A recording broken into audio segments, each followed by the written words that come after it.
Hi friends, எல்லோரும் எப்படி இருக்கீங்க? வெல்கம் டு கவிதா இல்லம். இன்றைக்கி நம்ம வீட்டில் மீன் குழம்பு தாங்க வச்சுருந்தேன். சூப்பராக வந்திருந்துச்சு. சங்கரா மீனும் மத்தி மீனும் விற்றுருந்தாங்க. ரொம்ப நல்லா இருந்தது. வாங்கியிருந்தேன். நல்லா க்ளீன் பண்ணிவிட்டு உப்பு போட்டு நல்லா உரசி க்ளீன் பண்ணணும். அப்போ தான் வந்து அந்த கவுச்சி ஸ்மெல்லு இருக்காது.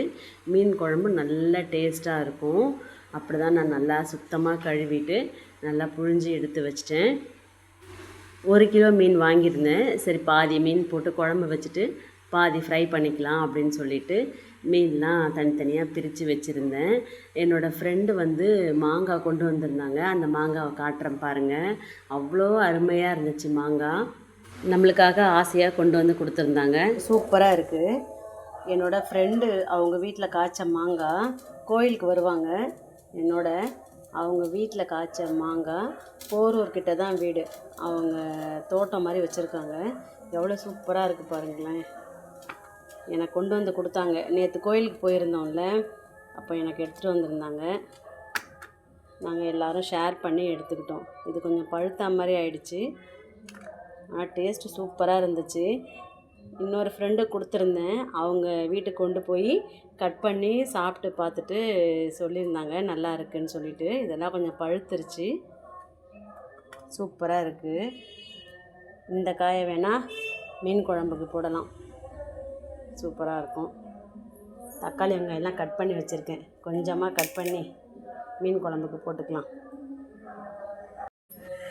சங்கரா மீன் நல்லா ஃப்ரெஷ்ஷாக இருந்தது. சங்கரா மீனும் மத்தி மீனும் வாங்கியிருந்தேன். வாஷ் பண்ணி வச்சாச்சு. குழம்பு கூட்டி வச்சிட்டேன். அப்புறம் மீன் வந்து மசாலா தடவி வச்சாச்சு.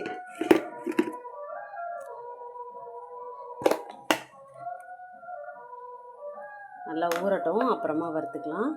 குக்கர்லேயே சாதம் வடிச்சிட்டேன்.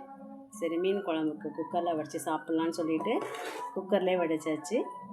இப்போ மீன் குழம்ப தாளிக்க போகிறேன்.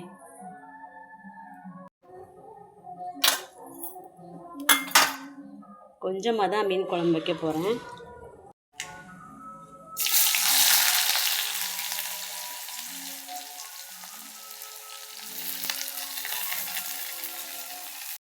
சமையல் பண்ணிக்கிட்டே நீங்கள் பாட்டெல்லாம் கேட்பீங்களா? எனக்கு கூட ரொம்ப பிடிக்குங்க. சமையல் பண்ணிக்கிட்டே நான் வந்து டிவியில் யூடியூப்பில் பாட்டு போட்டு விட்டுருவேன். யாரோட பாட்டு கேட்போம்? நிறைய பேருக்கு இளையராஜா சார் பாட்டு தான் பிடிக்கும். நானும் அப்படி தான் போட்டிருந்தேன். போட்டு விட்டுட்டு வேலையை ஸ்டார்ட் பண்ணேன். எல்லா வேலையும் முடிஞ்சது. அதே மாதிரி அப்புறம் மீன் கழுவும் போதும் பழைய பாட்டு ஓடிக்கிட்டே இருந்தது. அப்படியே கேட்டுட்டு இருக்கும்போது நம்மளுக்கு வந்து என்னென்னா, நம்ம வேலை செய்கிறதே தெரியாது. ஈஸியாக போயிடும். மீன் கழுவும் போதும் எனக்கு அந்த கஷ்டமே தெரியல. அப்படியே மீன் கழுவிட்டு பாட்டை கேட்டுட்டு சமையலை முடிச்சிருந்தேன். உங்களுக்கு கூட வேலை செய்யும்போது ஒரு மாதிரி டயர்டாகவோ சோம்பேறித்தனமாக இருக்குதுன்னு வச்சுக்கோங்களேன், இந்த மாதிரி பாட்டை போட்டு விட்டுருங்க. சூப்பராக வேலை ஆகும். ட்ரை பண்ணி பாருங்களேன் ஒரு வாட்டி. மாங்காய் கட் பண்ணி பார்ப்போம் எப்படி இருக்குன்ட்டு. நல்லாயிருக்கு.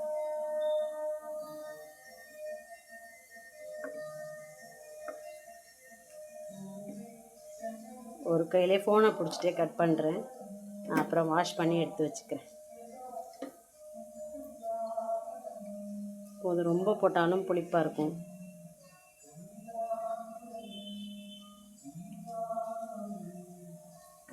வாஷ் பண்ணலை, கீழே விழுந்துருச்சுல்ல. வாஷ் பண்ணிட்டு குழம்புல போட்டுக்கலாம்.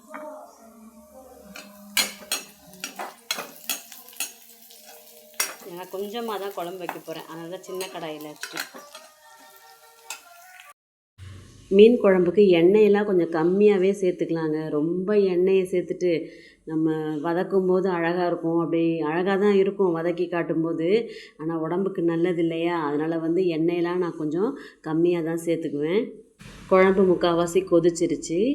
மாங்காயெல்லாம் போட்டு மாங்காய் ஒரு 2 கொதித்து வெந்து வந்ததுக்கப்புறமா மீனை போட்டோம்னா சரியாக இருக்கும். மீன் வந்து உடையாமல் இருக்கணும்னா ஃபஸ்ட்டு நல்லா ஹை ஃப்ளேமில் வச்சுட்டு மீனை போடுங்க. போட்டுட்டு ஒரு நிமிஷம் நல்லா ஹை ஃப்ளேம்லேயே கொதித்ததுக்கப்புறமா கொஞ்சம் நேரம் சிம்மில் போடுங்க. போட்டுட்டு ஆஃப் பண்ணிங்கன்னா மீன் உடையவே உடையாது. சாதம், சூடான சூப்பரான மீன் குழம்பு, மீன் ஃப்ரை எனக்கு மட்டும்தான் 3 மீன் ஃப்ரை பண்ணியிருக்கேன். அப்புறம் நைட்டுக்கு பொரிச்சிக்கலான்னு சொல்லிட்டு எடுத்து வச்சிட்டேன். சாப்பிட்லாமா இப்போ? மத்தி மீனுக்கு வந்து நல்லா மசாலா போட்டு லெமன்லாம் புழிஞ்சு ஊற்றி ஊற வச்சுட்டு வறுத்து பாருங்களேன், நல்லாயிருக்கும். ஒரு சிலர் வந்து வறுத்தாங்கன்னா அப்படியே உள்ளே வேகாமல் வெள்ளையாக இருக்கும். அந்த மாதிரிலாம் வராது. நீங்கள் நல்லா ஊற வச்சுட்டு தோசைக்கல்ல வறுத்தாலும் சரி, இல்லைன்னா ஆயில் ஊற்றி கடாயில் பொரித்தாலும் ரெண்டுமே நல்லா வரும். ஆனால் என்னென்னா கொஞ்சம் சிம்மில் போட்டு கொஞ்சம் நல்லா வேக வச்சு எடுங்க. அப்போ தான் டேஸ்ட்டு நல்லாயிருக்கும். உள்ளே வந்து உப்பு புளி காரம்லாம் சார்ந்திருக்கும். சாப்பிட்றதுக்கும் டேஸ்ட்டாக இருக்கும். சுட சுட ஆவி பறக்க இருக்குது மீன் குழம்பு.